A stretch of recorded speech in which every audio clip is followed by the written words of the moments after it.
Welcome back to Denver. I'm Nev Chandler along with Mike Nolan. In Cleveland, the Browns rode the arm of Bernie Kosar and a pressure-packed month of December to rise from a cluttered division in the AFC Central Division title.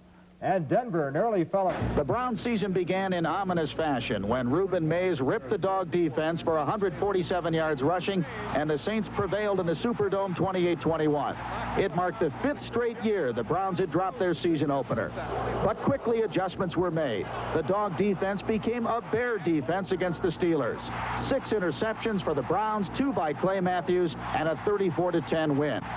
Then came 320-pound tackle Keith Bosley and the 3-week strike. But the Boz was able to open enough holes, and the Browns were able to stay afloat, going 2-1 during the work stoppage. The return of the veterans brought a return of Monday Night Football to the stadium and a return to form of Bernie Kosar as the Browns bounced the Rams 30-17. But the following week in San Diego, former Browns linebacker Chip Banks, the All-Pro, tormented his old teammates and led the Chargers to a 27-24 overtime victory. Following wins over Atlanta and Buffalo, the Browns hit full stride in the Astrodome, routing the Oilers 40-7 as the offense racked up 457 yards, and Bernie burned the Oilers on a bomb to Webster Slaughter just before halftime. There were doubts when the Browns lost 2 straight, including a blowout defeat in San Francisco. But Joe Montana and Jerry Rice combined to scorch plenty of opponents, not just the Cleveland secondary. The Browns finished strong with 3 straight wins to wrap up their 3rd straight AFC Central Division crown at 10-5. The clincher in Pittsburgh saw the Browns hold the football the entire 4th quarter to secure a tough 19-13 victory over the Steelers. Round 1 of the playoffs saw the Browns get revenge for a 9-7 loss to the Colts back in December. The Browns shut down Eric Dickerson, and Bernie Kosar was on target 21 of 30 times against a defense that had given up the fewest points in the league. Browns 38, Colts 21, and it's on to Denver. Leo in Cleveland, where fans have been waiting since 1964 for the Browns to be champions again. There's no more wait till next year. This is next year in Cleveland. That? Something that's good and good for you? That's fun to eat anytime? I want a Blockbuster. Blockbuster, the great ice cream treat from Pierre's French Ice Cream Company. Blockbuster, a big block of delicious Pierre's ice cream, coated with rich, luscious milk chocolate. So the next time you want a refreshing treat, grab a Blockbuster. Blockbuster, a snack serious snackers can respect. Things up, cooling them down, and staying tough and reliable under any conditions. I've got to respect my electric heat pump. It's the only system that gives 100% all year long. We're so sure you'll like the comfort of your electric heat pump. We're backing it with the first ever Pure Comfort Guarantee. The electric heat pump. Hey, Bernie, let's go! I'm coming. It's the best game in town. The electric heat pump. Pure comfort. Fans to go home, go to bed, and get their game faces on. Fans are fans the world over, and they are just as excited in Denver and Cleveland as they are in Minneapolis and Washington, D.C. And both cities have been caught up in the rematch of the Broncos and Browns, even though the players say that they haven't been. Let's go live now to Lou Maglio, who's in Cleveland, for a look at what Browns fans have been doing. Lou? We are at Pat Joyce's, a downtown Cleveland watering hole that's a home away from home for many Browns fans. The fans call themselves the Dogs. That's D-A-W-G-S, Dogs, just like the team. There's a big crowd here tonight, people getting primed for the big showdown tomorrow. Brown spirit, well, it is here and everywhere in Cleveland, everywhere you look. We're not talking common, everyday enthusiasm here. We're talking mania, Browns mania, dog delirium. The fans in the stands, sure, but the mania has spilled onto the streets as well. Suburbs, too. Consider this Brownsmobile. Goalposts in front, doghouse on top. The numbers of Browns players on the sides of the house. Super Bowl bound on the windows. And yes, people do hop in that doghouse. And yes, they liven things up in lovely, rustic, normally serene Chagrin Falls, Ohio. We've got the second biggest law firm in the country here in Cleveland, Jones, Day, Revis & Pogue. First class, dignified. But take a look at the sign up there. Yes, the pinstripe suit crowd's got Browns mania too. And even here at the Natural History Museum, Stegosaurus the dinosaur picks now to answer the question that has stumped paleontologists. Yes, Steg is a Browns fan. No doubt about Augie the Bulldog, a Browns fan through and through. Yes, Browns mania is everywhere. Open your eyes and you see it and hear it.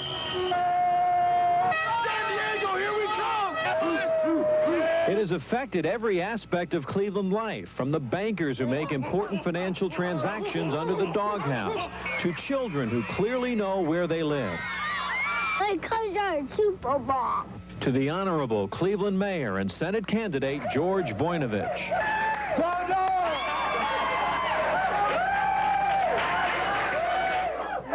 It has been a long time between championships for Cleveland fans, but they really know they're on the verge of something special this year.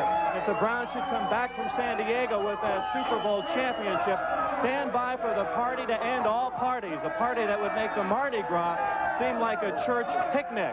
Now, can Denver fans possibly match our mania? Let's go to Steve Alvarez to find... Defensive team out and utilize the big running backs, Biner and Mack. And when he does that, he sees what defense they're in.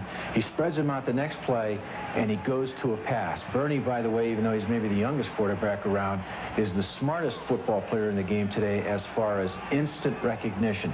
2 steps and boom. But how he does it, he sets it up and spreads the defense out. The coaches are telling us that they're going to try not to allow Bernie to do that, and it's the key to it, because Bernie Kosar, people call him an ugly duckling. He throws sideways a la Steve Ramsey and a lot of other quarterbacks. But Bernie Kosar is a winner, and he's a smart winner, and he's going to really put him to the test. I look for this to be a shootout. 30 points on each side. I look to see, as John Elway tells us, that their 2 cornerbacks, Minifield and Dixon, are the best man cover men around. They're extremely physical. Other than Steve Watson, you've got the 3 amigos out there. They're small guys. So you got to keep them back away from the wide receivers. And what John... We've got a few things in the game plan where we can prevent that. One prevention the Browns' conference leading defense will try is blitzing more up the middle. It worked well against Indianapolis. If the defensive ends contain the corners, Elway will have nowhere to go. Another way to stop number 7 is to not give him the ball. Cleveland has to be able to run, to eat up the clock, and keep Elway on the sidelines. And unlike last year, Kevin Mack and Ernie Biner are both healthy this time around and will team together in the backfield. A lot of pressure will be on Browns rookie guard Greg Rakoczy, who will get his first NFL start. He'll have to contain Bronco Pro Bowler and sack leader Rulon Jones. Finally, Bernie Kosar must have at least a typical game. He averages less than 1 interception a contest, but was picked off twice by Denver in last year's title game. The Broncos led the AFC with 28 interceptions this season, so turnovers, as usual, will have a huge impact. Now, the Keys Hostetler and Turner Mentor are critical because Broncos fans in the last 11 seasons, for the fans, we still haven't seen it all. In a moment, we'll rejoin Steve Alvarez, who will have one of those die-hard Bronco fans with him. And before we join Steve, let's return to Cleveland and Lou Maglio, who is with a Browns fan. And I'm sure, like the team, Lou, the fans are looking for a much different outcome to this year's title game. Oh, I'm sure they are, Nev. This is John Gomina. He is a rabid, die-hard Browns fan. John, in 15 seconds, why are the Browns going to win tomorrow? We have Bernie Kosar, the #1 QB in the AFC. Games are won in the trenches. We're going to control the line of scrimmage, control the ball. The awesome dog defense, a Pro Bowl team. The Denver secondary is hurting. The 3 amoebas are ailing. The biggest game of the season. Cleveland 31, Denver 17. How about a park? All right, Denver, can you possibly top that? Let's find out from Steve Alvarez. Just think of it. In less than 24 hours, we'll know if it's the Super Bowl or no Super Bowl this year for the Browns. Bill Youngkin joins us now from Denver live via News Star 5. Bill, how can the Browns, and for that matter, how can anyone in Denver sleep tonight? Well, I don't think anybody in Denver is going to sleep tonight. In 17 hours or a little less, Mile High Stadium will be rocking and rolling. The Browns and the Broncos will be facing off on the stadium at Mile High Field, and they're the big AFC showdown. But tonight here in Denver, it's party time.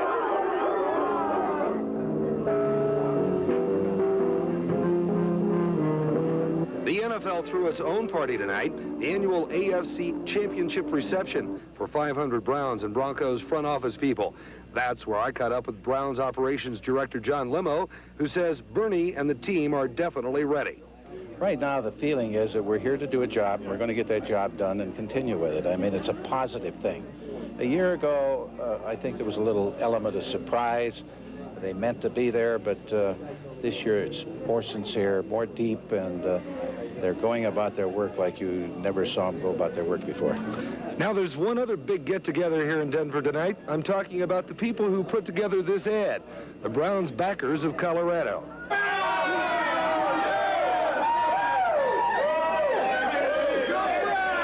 Terry Akers moved here from Lorain 15 years ago.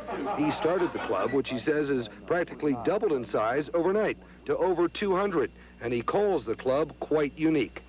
As long as the people around here can take it for what it is, being a football game, and it's a sport, it's not war. We're not in some regional war here.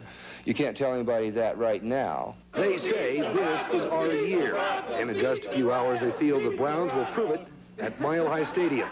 Browns Operation Director John Lemo believes just that. And to all the team fans back home, yes. Well, just keep it up, and it helps. I think we feel the vibrations all the way out here.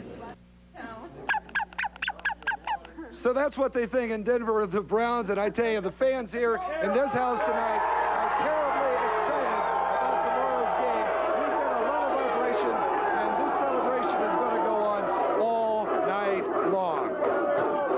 Hey, Bill, does anyone know how many Browns fans are in Denver? Well, I tell you, as far as tickets for the game, I'm told that there will be about 400 there for the game tomorrow, and they're going to be screaming their lungs out. Rich? All right, Bill. Have a good time. It's a wonder you can even hear it. It started off as a send-off party for a woman going to a convent, but quickly turned into a Browns bash.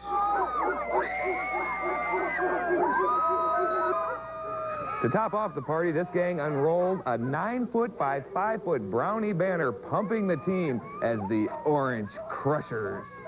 And earlier today, Browns fans got the chance to apply a little crunch of their own by pounding on a Bronco van. And believe me, everyone enjoyed the opportunity to smash the Broncos. What will the city of Cleveland look like in the year 2000? City fathers think they know, and today they unveiled Got the results from the call-in that we had during our pre-news football show, I guess we can call it. All right, we'll go with the NFC first. Now, this was people calling in to see which teams will wind up in the Super Bowl. In the NFC, the Redskins got 17% of the votes. Vikings got 14%, so they picked the Redskins. Now, in the AFC, Broncos 33%, our Brownies 36%. 8,000 viewers from the Cleveland area called in. That is support. I wouldn't mind seeing a Browns-Redskins Super Bowl. I think the Browns can beat any one of those three teams. Oh, sure they can. And one of them, hopefully, will fall tomorrow, the Broncos. Well, 'twas the night before the game, and all through the towns, everybody was barking for the Browns. The players were resting their minds on the game. This time, Cleveland vowed the result won't be the same. The Browns say come Sunday, they'll settle the score. And on the eve of the championship, here's Doug Deacon with more. A little over a year ago, the Browns had but one mountain to get over before they got a chance to partake in the NFL's promised land. The drive and Rich Carlos's field goal found them crashing into the mountain 37 seconds short. For a year now, the Browns have remembered that drive, and they've gotten that opportunity once again to stake claim to being king of the mountain in the AFC. On the eve of the rematch, here is the players' thoughts. The thing that hurt us last year is we had some turnovers that if we can eliminate, hopefully we won't have any this year. That'll really help a lot. It's going to take good execution, somewhat like what we did against the Colts. That, they have a good, strong, solid defensive backfield, and the pass rush is good on the pass, so we're going to have to prepare well to beat them. There were multiple of talent at all phases of their offense. It's a big challenge for us, and I think we're really looking forward to it. At this point, I've given an opportunity at a second chance, and you don't get many second chances in this lineup. And for Ozzy's sake and his 44 teammates, the coaches, and the city of Cleveland, let's hope the second chance is clear sailing. For Eyewitness Sports, Doug Deacon. The Browns may not get any second chances. They can't offer any excuses after tomorrow. This is what they've talked about all season, and they're right where they're supposed to be, facing the team they've been stalking for 360 days. If the Browns are going to make good on their barking and boasting, this is the year and the team to do it. They're the best of the four remaining teams and should realize, as Ozzie said, they may not get a second chance. Rookie Greg Riccozzi will get his first chance to start tomorrow. Number 73 will start at guard in place of hobbled Larry Williams. I wonder how much sleep Greg is going to get tonight.